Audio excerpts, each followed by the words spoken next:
Everybody, hopefully you can hear me.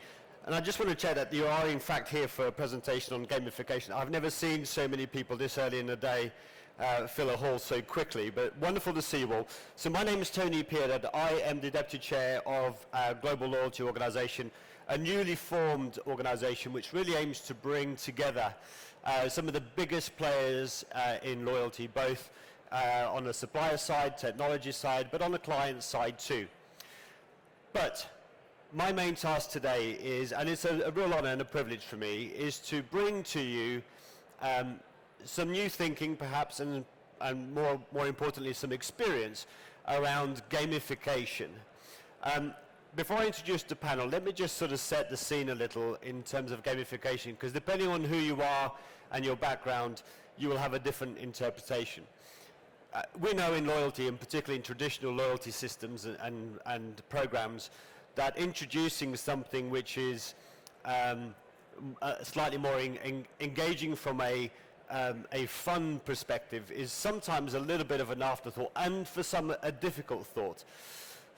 The panel today has had experience of onboarding some gamification initiatives, and hopefully through the course of the session we'll be sharing with you some of the ups and downs, the highs and lows, and the process by which they've introduced this initiative. So, I want to first introduce to you Julie. Julie White, she is the Chief Commercial Officer of Europe and North Africa for Accor. Welcome, Julie. And as I go around, perhaps the panel will just do a quick introduction. Thank you very much, and very pleasure to be here as well. So as mentioned, I cover the Europe and North Africa region for Accor Hotels, and covering sales, marketing, revenue management, and loyalty. Thank you, Julie. There's a microphone, yes it is. I have next to Julie Bahadir Durak, who is the Senior Head of Data Analytics and Loyalty Programs at Pegasus Airlines. Welcome. Hi, good morning everyone. My name is Bahadur Durak. I'm an industrial engineer with a master's degree in data science and a PhD in operations research. That's why I spent 15 years in IT and research and development departments before I joined Pegasus.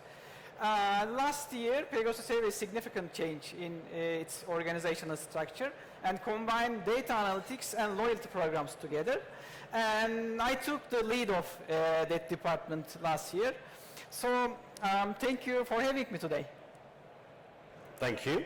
And I have Khalid Al-Bakrawi, who is the Managing Director of SIA Partners. Welcome. Thank you, Tony. Thank you. So I'm Khalid. I'm Managing Director of SIA Partners. We're a global management consulting firm. We support various brands in building next generation customer experience, customer strategies, and as well loyalty programs. We serve customers in various sectors, from travel and hospitality to fast-moving consumer goods, but also in the energy space. Glad here to be with you with this marvelous panel to talk to you about the topic of loyalty and gamification and share you some best practices. Wonderful. And quite unusually sometimes for a panel, we have a great opportunity today because we also have client and supplier on the same stage. So introduce to you Ali bin Zayed Al Falasi, who is the Senior Manager of Corporate Loyalty, Emirates General Petroleum, Emirates. Welcome, Ali. Thank you. It's a great pleasure to be here and speak amongst great people with us on stage. I'm handling marketing innovation and also handling the MCAN loyalty program, which we have recently launched as becoming more customer-centric for our customers and putting that part of innovation and culture within our sector. For Emirates General Petroleum, we cater to many businesses. We have natural gas, LPG and lubricants, and of course our retail sector, in which we have convenience stores. We interact a lot with the customers on a day-to-day basis. So having a loyalty program in the competitive landscape, it is challenging but fun in a different sense. But yeah, it's a great pleasure to be here. Thank you. I mean, fun is quite a key word, right? And I think any of us that sort of reflect genuinely on some of our loyalty programs, you half wonder why why we do it. And the fun elements seems to be much more kind of operational, right? Or transactional. How do we inject some fun into our loyalty programs? I think the key question, I think, as we go around is, what is the justification in your minds? Well, what were the justifications for introducing gamification elements into your loyalty programs? Julie, if I could start with you. Sure, absolutely. So within the Accor program, we take the loyalty program beyond the experience of the stay and redemptions for future stays. And we've added the element around experiences, which is a great part of bringing the membership to life beyond the hotel experience and into returning members as part of a loyalty membership program that gives them experiences in concerts, food and beverage, and sports. And we've combined this in an element of fun that it goes along with over 100 different partnerships that we have across 65 cities and 20 different countries. So on your travels, you not only can use your points and participate in programs, sweepstakes, as well as redeeming your points for some of these great experiences. Examples are the Paris Saint-Germain, having opportunities to attend games, the Rugby World Cup we just did recently in Paris, and in the future for the Olympic Games. I think the elements that you bring into the sort of the fun elements are also not just for your members, right? I think you try and take the opportunity to engage a lot of your members of staff in that process too. Absolutely, because gamification is not only about engaging the members themselves, it is also about, as within the hotel world especially, we drive a lot of our enrollments through our teams on property. And using gamification within those team members to drive enrollments and to have the hotels compete both with each other and themselves to reach certain enrollment objectives. And also we use the elements of gamification like leaderboards, sweepstakes, and point redemptions for those members too. So it's across the board, driving enrollments as well as driving engagement with our members themselves. Yeah. And Bahadir, I mean, from an airline perspective, again, tends to be very traditional with loyalty programs, but can you just share with us a little bit about what you put in place, what was the rationale, how was that kind of embraced within your organization? Sure. In loyalty, most of the customers will visit you a couple of times, maybe 5 times, 8 times, 10 times. This is not so frequent comparing to many other industries such as retail or e-commerce or maybe finance. So first, we wanted to increase this frequency among our members. Drive engagement, increase customer engagement, and drive loyalty is one of our focus. And we want to increase sales and revenue, of course. We used one of the game elements, rewards, to increase our sales, because we thought that if we give some additional points to our customers, we may increase our sales and it reflects to our revenue. And also we focus on brand awareness because most of the people play a game, complete some challenges, get some rewards, and they share their achievements to their friends or maybe on their social media accounts. So we can reach many other people that are not our members yet. That's why we focus on brand awareness as well. So it's interesting. So the main driver for you, as well as putting additional currency into customers' hands where they could then come and redeem and be more engaging, it was also the side impact of more social awareness, more brand awareness in your key markets. Yes, yeah. Exactly. Great. And Ali, I think I'm going to turn to you first, and I'm going to come back to you shortly, because I think the execution of an idea is as important as where it originates. And the thing that's really been interesting, and we were talking before coming on stage, was often when we have or when we work in loyalty organizations, you may have conceptually the idea that you want to try and make happen. But you may not necessarily have an environment in which you can air that idea. And in fact, if it's a very traditional set of engagements, excuse me, then you may be put off by raising that. Now, I think, hopefully you'll find this interesting, but the dynamic between a client and supplier in this instance was very key to making this a success.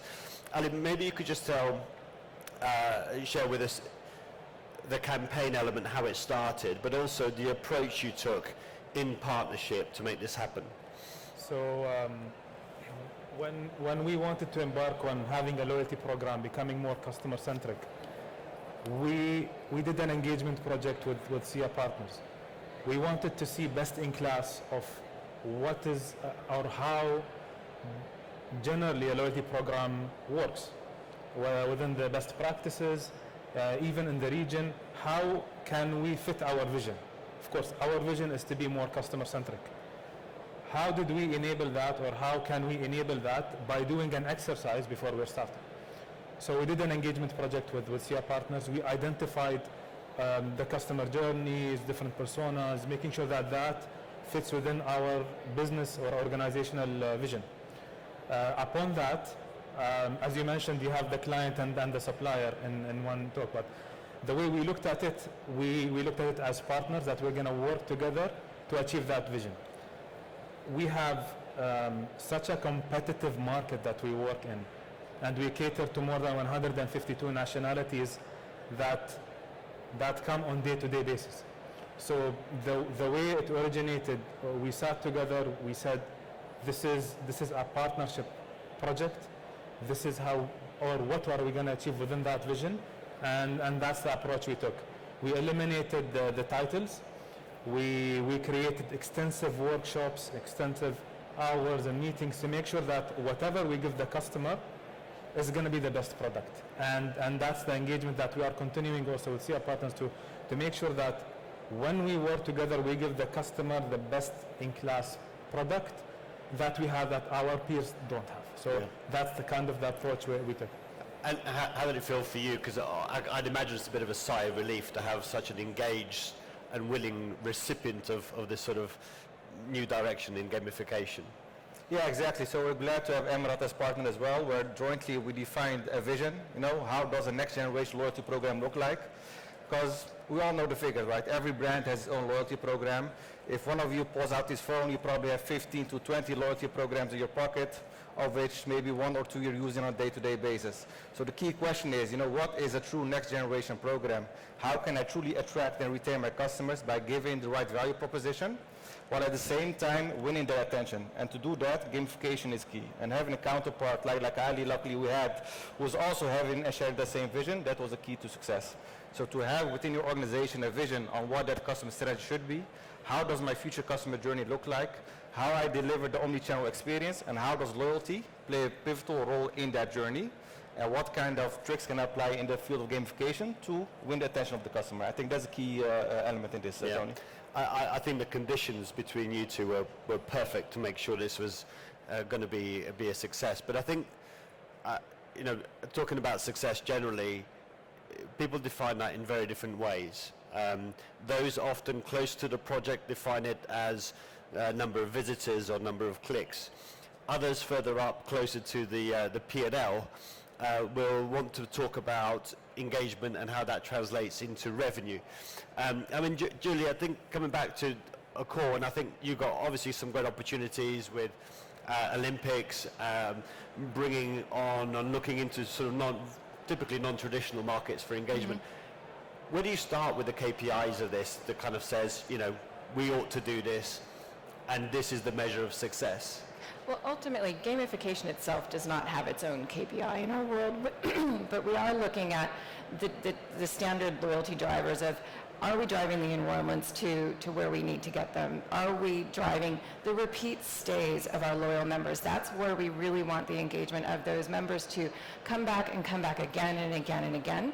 And also the satisfaction with that stay, making sure that stay is having not only a great experience on property, but the satisfaction with being a member of the Accor Live Limitless program and all the benefits it provides to re-engage with the program, whether they're traveling or at home. And so that for us is where we see that engagement factor. It's always about, for our role, it's about driving revenue into the properties and driving revenue associated with that loyalty program. So that's what we measure on a regular basis.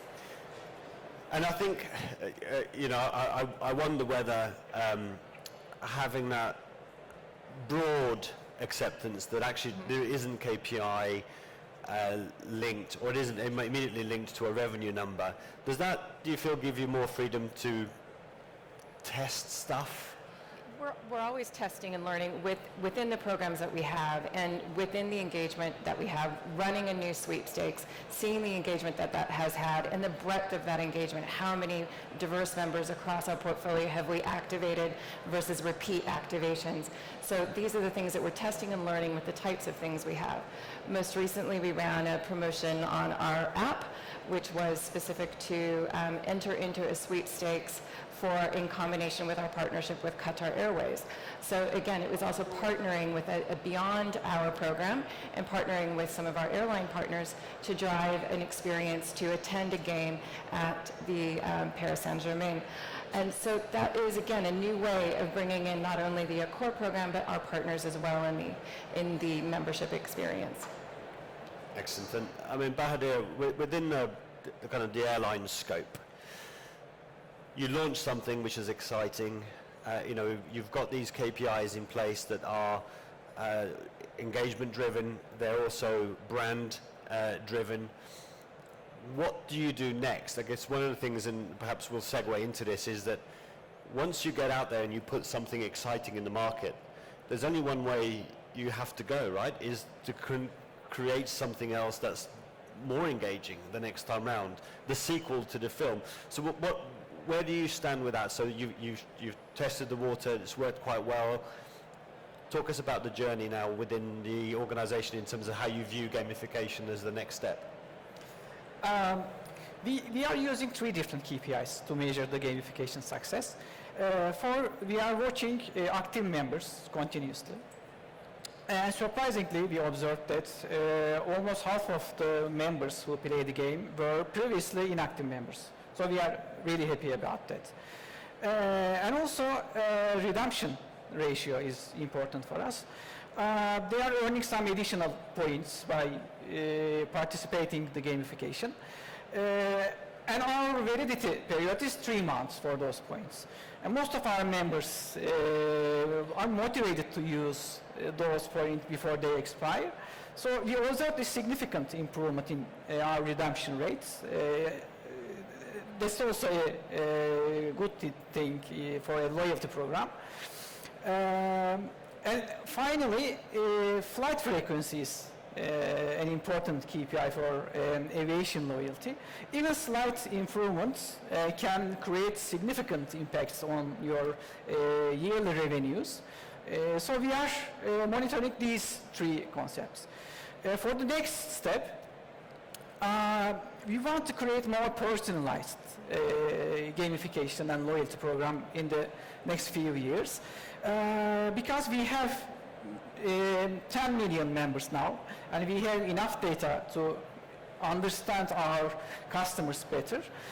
So in the next step, we will have more personalized game elements, personalized challenges, personalized rewards in order to attract more and more members than now. And it sounds to me like, obviously, that, you know, with a big database now that you have, big member base, you can be a little bit more adventurous in how you segment and try new things.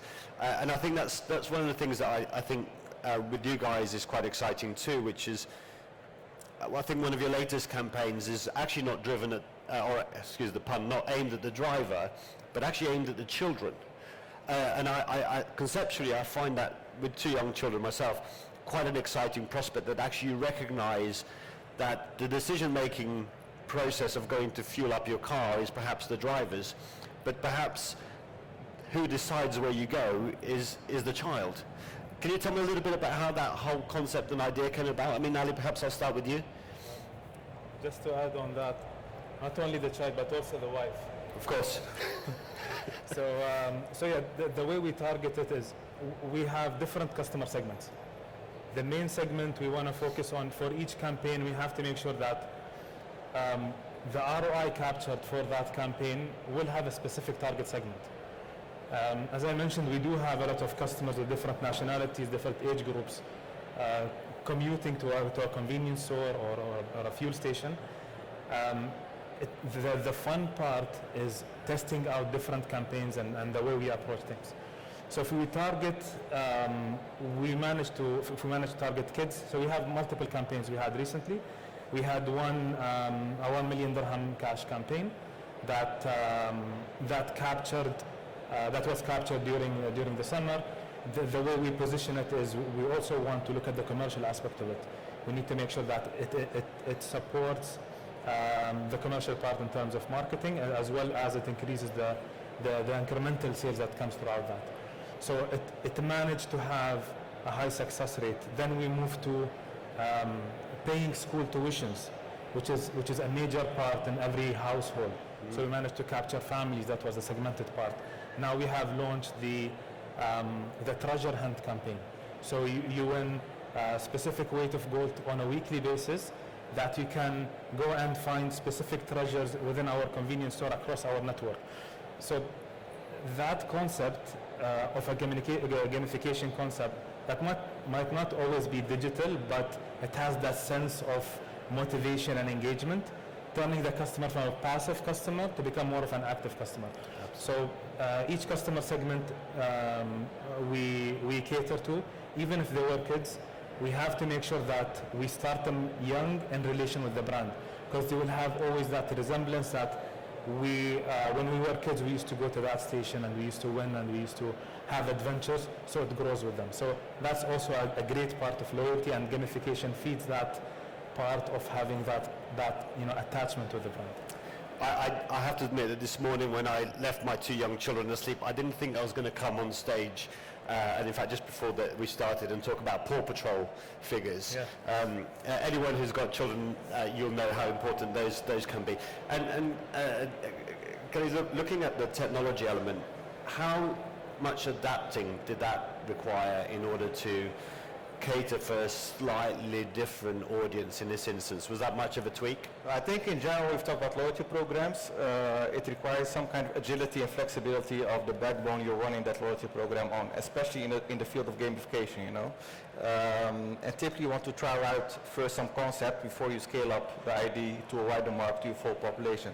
And to do so, you need to have a flexible backbone, meaning that you have a technology stack, your CRM and loyalty engine, which is able to quickly define the parameters you need to test that in an isolated group, prove the success based on the KPI you want to reach, whether that's incremental sales, whether that's increased in customer lifetime value, whether that's another KPI, brand awareness, doesn't matter, to test, validate, and then scale. And that requires to have the flexibility in your legacy, in your systems, and also in the interface you have there. So it's a very important component. Yeah. I mean, I'll be fascinated to see the results of that particular campaign as it matures. And look, I think very few of us can now sort of turn on a radio program or TV program and not have people talk about AI and the use of AI, not only in the creation of sort of dynamic information, but is there scope for elements of AI and gamification, or the two combined, that would accelerate where the thinking goes from here? I mean, Julie, perhaps we'll start with you. Any thoughts on that?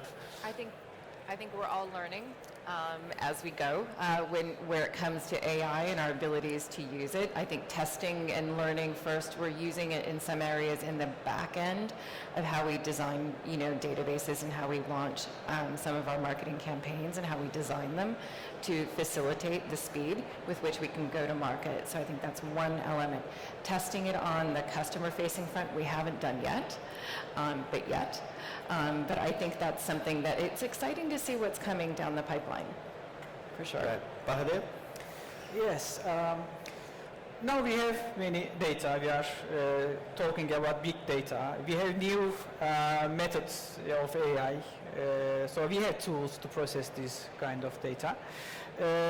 We are using AI for our personalized offers, campaigns, etc.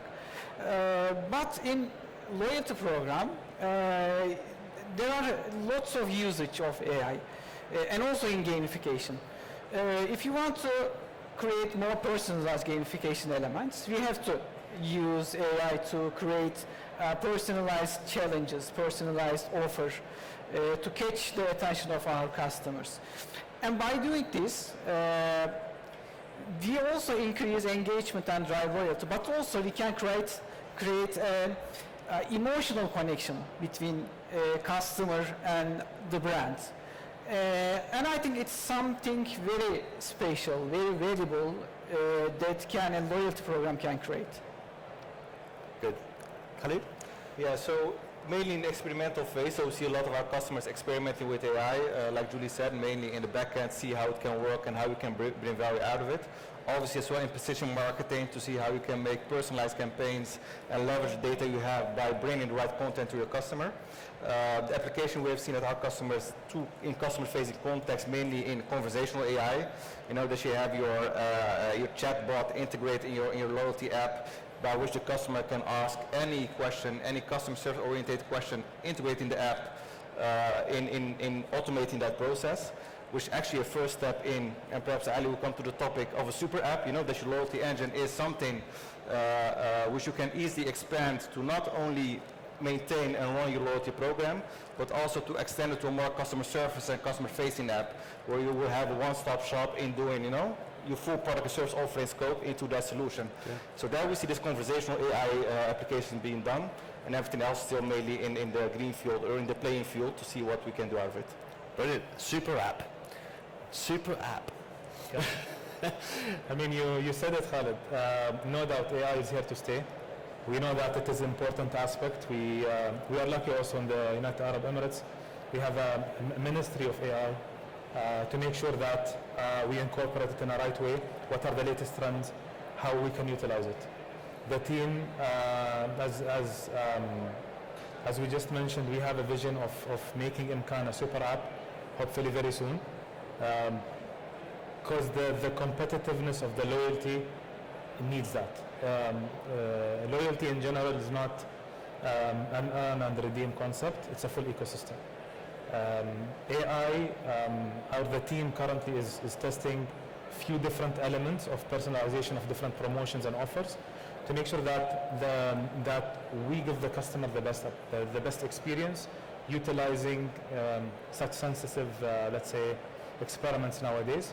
But we do have something very strong coming up in the pipeline in 2024 that will cater to personalization through AI. Yeah. It's interesting that you say that, you know, of course, most people, it's very easy to view a loyalty program as very transactional, right? Members join a program, they stay use our facilities, our services, and then they earn something. Conceptually, the fact that they are in an ecosystem which also opens up a broader opportunity to engage them in other ways is an ever-present opportunity now for perhaps loyalty programs that are looking for opportunities to go in slightly different directions.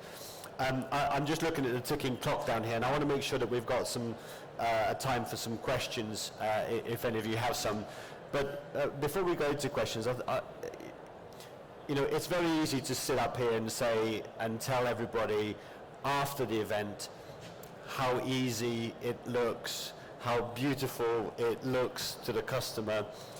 There must have been times through this process where you questioned, should we be doing this? And I wonder if we can roll that into also perhaps a little bit of advice. If you could share with us kind of one thing that you must do in this process and one thing you shouldn't do, but perhaps share with us any fears you had and any checkpoints that you thought, maybe we shouldn't be doing this yet. Julie, can we start with you? Sure. Caveat being that I'm brand new in my role, so about 2 months in. So the history with where Accor has been working on gamification, I think it is, from speaking with the team, it is about testing and learning and being willing to try something out, try something new, work with a new partner in a different way, and learn and then build from there. The success of the concert experiences that we've had has really grown. So that's something where we've tried something on a smaller basis, and then it was so successful, we have grown and now amplified that. So I think there is it starts small, try something out, work with that, and then grow from there would be the best advice that we've seen. Thank you. Bahadir?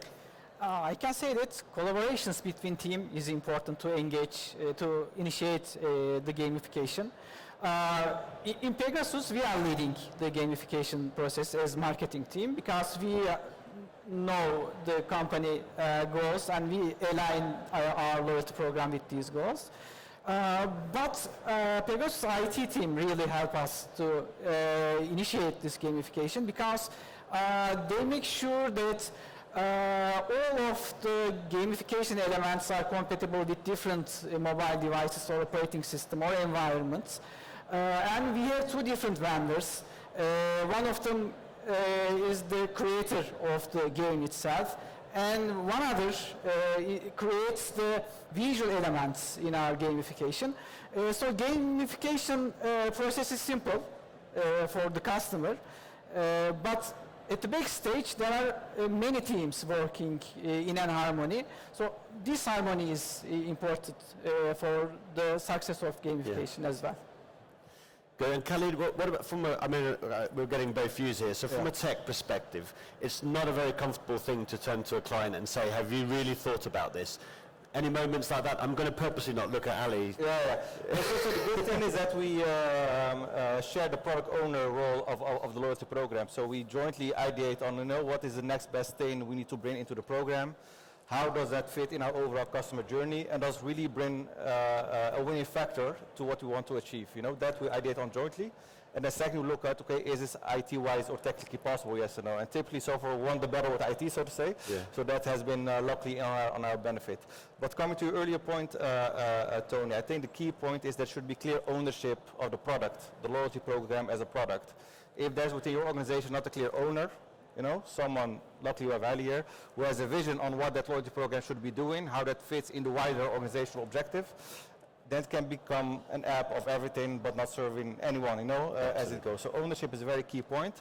And if there's no clear owner to be assigned, what we also see at other customers is they should think about loyalty as a service concept. They should make it a separate P&L, a separate line within the organization, give it the freedom to experiment and do whatever is needed to make it a profitable business, and only then see if and how you want to integrate with your core functions. That's also, I would say, a best practice. To spin it out, let it thrive, and then bring it back in later if you need to. To avoid, yes. And Ali, from your perspective, I guess, perhaps there'll be many people here who are thinking, this is something I want to try.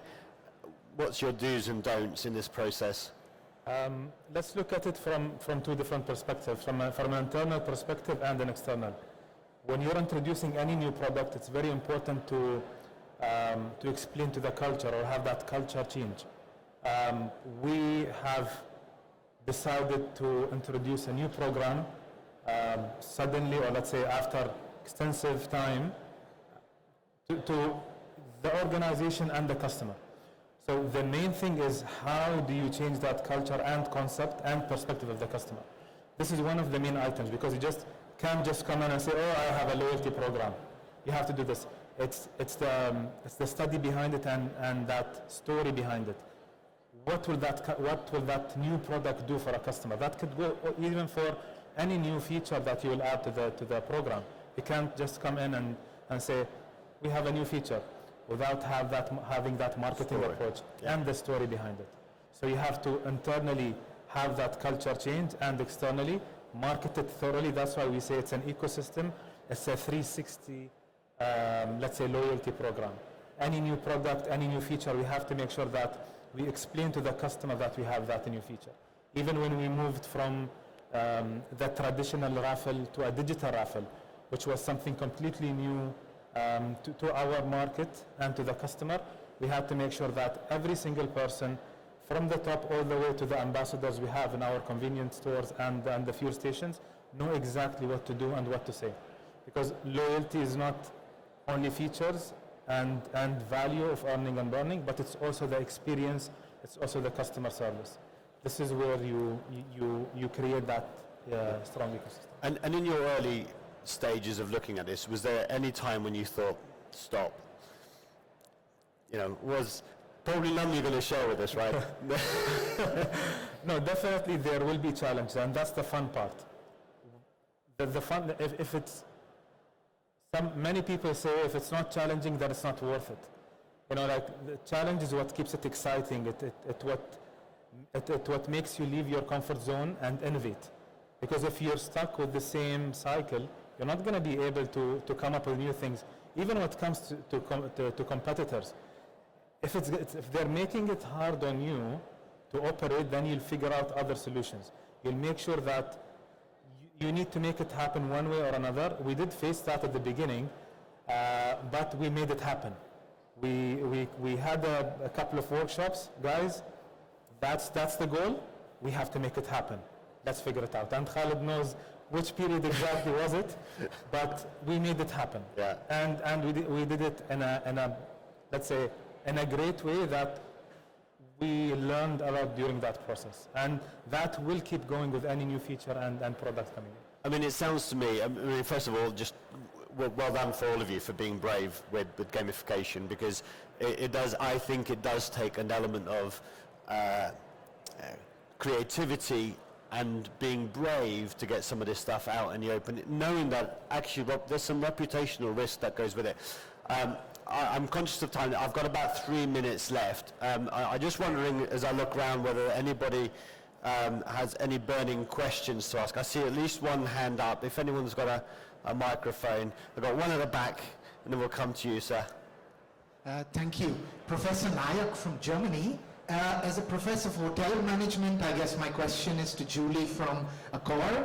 I was wondering whether you ever thought of using the physical structure of the hotel to implement that into gamification. I was thinking, for example, of, I don't know, asking guests how many restaurants, how many Michelin-starred restaurants have you visited across the globe from Accor, or how many, I don't know, massages, or how many spa treatments have you had at our hotels across the globe, whether you actually thought of using that physical infrastructure and also generating income at the same time. Thank you.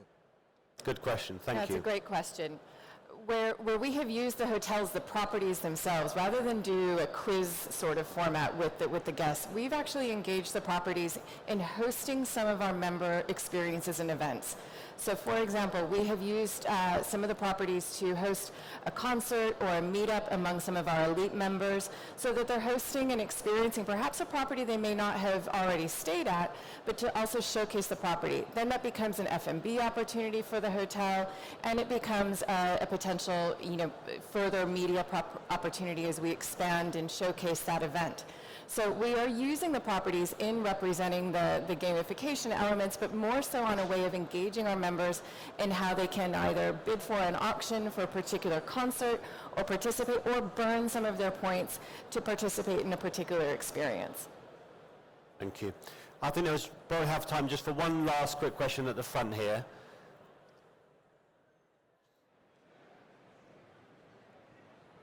Hi, I'm Vivian from Apple. I have a quick question. Since loyalty industry is moving towards like a lot of holding the customer data by themselves and also collaborating with a lot of co-brand cards and other stuff and engaging customer, do you think loyalty industry itself is going to be a standalone business model with a lot of gamification and data rather than complementing the core business like Accor or Pegasus and stuff? How do you think the loyalty industry is moving? Question to Julie and the gentleman from Pegasus. You want to start first? Maybe yes, maybe no, because there are some other problems like GDPR. Also, we cannot share our data with other companies, and they cannot share their data with us. So there are some obstacles for being an independent industry. But maybe in the future, with the new technologies, it can be possible. Maybe, there are some other new AI techniques like federated learning, such as this kind of techniques that do not require to collect their data. You cannot take the data, but you can train your AI models in your own servers. Maybe it can be available in the near future, but it's really difficult, in my opinion.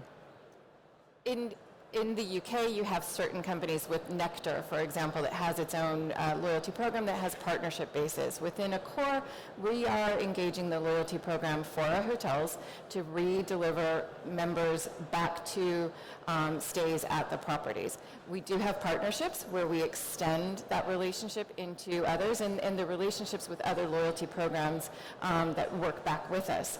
So I think that's where the ecosystem itself expands, is between those partnership models. We have have over 100 different partners that we work with, some of whom have loyalty programs that engage with ours, and others that do not, but that bring active attraction into our program. So I think in terms of our ambition is not to create all as its own separate standalone loyalty program, but to continue to partner and expand so that we create a broader universe of membership and alternatives. Thank you, Julie. Ladies and gentlemen, thank you very much for coming along to the session. I wonder if you could just help me thank the panel today. Thank you all for being so open with your experiences. Thank you. Thank you.